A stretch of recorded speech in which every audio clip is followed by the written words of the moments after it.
Hello, what's up mga ka-idol? So, meron naman akong konting tutorial mga ka-idol, mga DIY ideas para kung paano nyo reparin yung motor nyo mga ka-idol. So, ito nga pala mga ka-idol.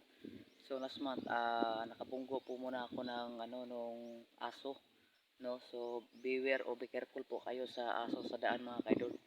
So, ito nga pala yung damage sa motor ko mga ka-idol. So, ito yun mga ka-idol. Yun. So, ito yung na-damage mga ka-idol, no? Bali natanggal po to mga ka-idol. Tapos ngayon kinumpuni ko na lang. So bali pinagyan ko ng na nylon. Tapos inano ko tinahi mga ka-idol. Tapos lagyan natin ito mga ka-idol ng hardener mga ka-idol. Tapos ito top body filler. So body filler lang gagawin natin mga ka-idol. Saka ito partner yung mga ka-idol. Tapos of course ito yung gagamitin natin para tapakan natin to, para hindi na to makita mga ka-idol, no? So pati to lagyan na rin natin to mga ka-idol. So hindi naman to tatanggalin so lagyan na rin natin yung mga ka-idol, yung bolt na yan. At saka ito para hindi na makita yung crack niya mga ka-idol, no?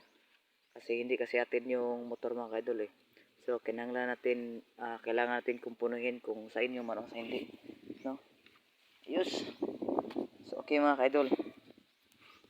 So, papakita ko sa inyo mga ka-idol kung paano ito gagawin. Okay.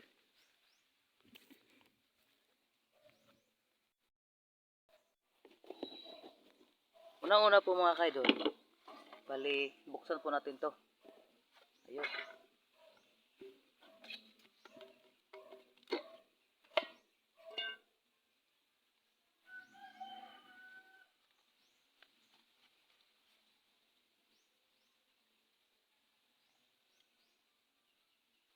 So, ito nga pala yung laman niya mga ka-idol. So, kailangan natin to, i-mix lang muna natin. Kuha tayo ng kahoy para pang mix. So, hanap tayo dito mga ka-idol. Sandali lang.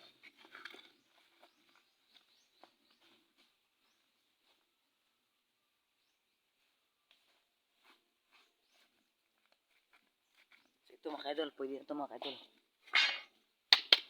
Ito, tapos, kuha ka ng konti lang mga ka-idol.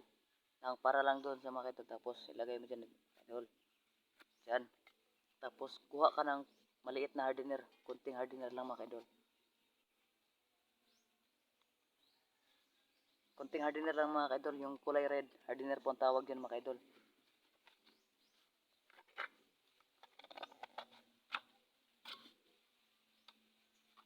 Tapos, i-mix na natin to. I-mix na natin to mga ka-idol.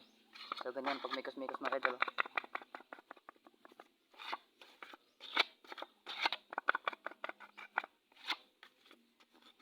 Kailangan mag-mix yung kulay mga ka-idol. So sandali lang po to, tapos titigas na po to mga ka-idol. So kailangan meron kang fast hands. Dapat marunong ka magkungpo mga ka-idol para marunong ka nito. Tapos i-apply na natin mga ka-idol. Pakita ko sa inyo mga ka-idol. Kasi wala kasi akong videographer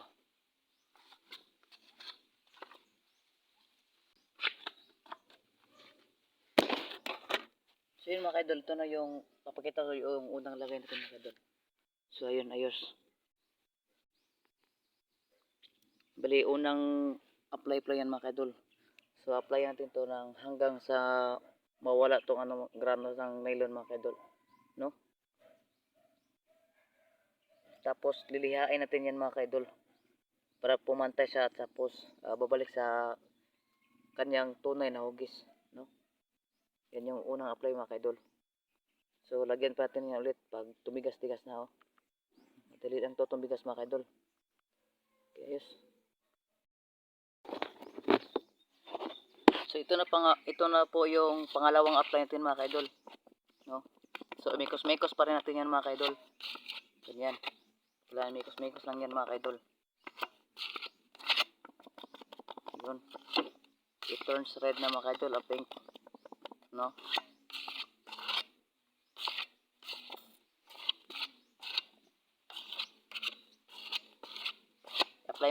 I-apply mo na po ito ko mga ka-idol relax. So ito na yun mga ka-idol. So liyan na lang po ang kulang nito mga ka-idol. Ayun, yes. okay na, ayos na, okay pa, no? So tingnan nyo mga kaidol, cover po yan siya na ng trambutso mga kaidol, no? Ng ng ano mga kaidol. So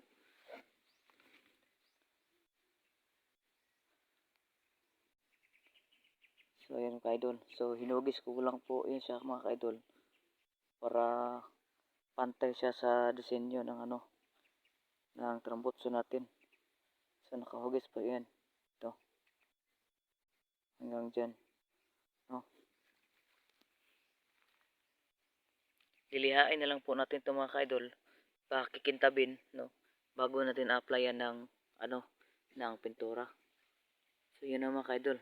So ideya lang po ito mga kaidol para sa inyong mga sirang sasakyan o sirang cover ng inyong mga sasakyan mga kaidol. So una is inyong kumpunin nyo muna, gamitan nyo po ng nylon or else kahit ano, or alambre pa kaya dyan mga kaidol, ano yung komportable sa inyo or available sa inyong materials, yan yung gamitin nyo. Tapos lagyan nyo ng body filler. Ito po mga kaidol, no, pulitap. Kung meron kayong nansag epoxy primer, epoxy, much better yun po mga kaidol, kasi pang barko yun po mga kaidol, pang matagalan yun, no? So lihan lang po ang kulang nito, no, lilihain na natin to dito. Siyempre hindi natin tanggalin tong hugis niya kasi ito yung hugis ng tramputso eh, no? So yun mga kaidol, so yun lang po mga kaidol. So thumbs up po. So yun lang mga kaidol. So mega loud shoutout po sa inyong lahat. Sana nasa mabuti kayong kalagayan. At salamat po sa pag subaybay sa aking channel o sa papunod sa aking maliit na video. Salamat po.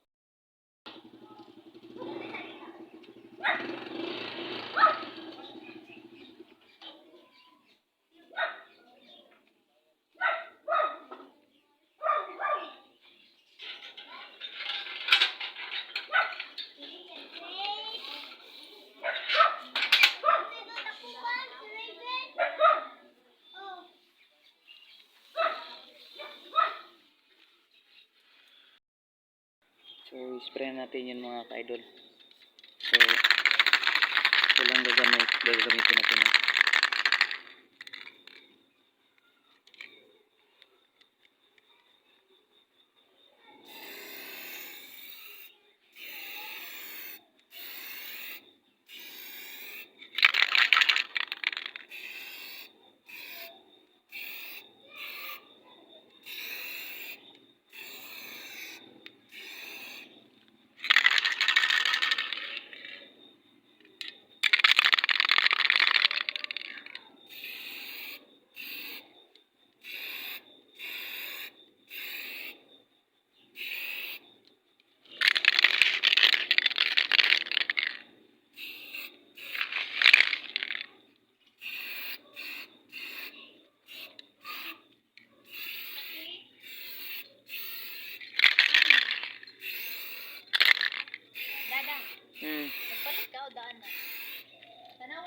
Ayos, so yun lang mga kaidol. So kunin natin ito mga kaidol.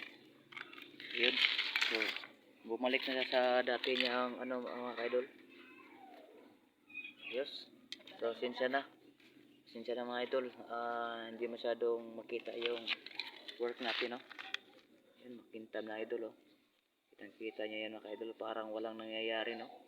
Bumalik na siya sa dati niyang ano, parang bago mga idol. Bumalik na siya sa dati niyang hugis mga idol. So para lang walang nangyari, no? So yun mga idol. So yun na yung nabalik na yung dati niyang ano mga kaidol, no? Yun yung linagyan natin ng body filler mga kaidol. So yun, tapos in-sprayan ko nito, paint spray. So black po ang color nito, flat black, no? Pwede din to sa heat pressure, heat resistant po ito mga kaidol. So ito po yung ginamit ko kasi malapit sa ano trambot sa mga kaidol. So, yun lang mga kaidol. Update ko lang po kayo sa trabaho natin. Yes. So, yun lang mga kaidol, no? So, salamat po sa pagsubaybay sa aking maliit na video, no? Mga idea na pwede nyo ring gayahin, no? Na kayo lang para hindi na kayo mga DIY idea lang po yan mga kaidol. So, ayos. So, salamat po mga kaidol. Yan lang po. God bless po.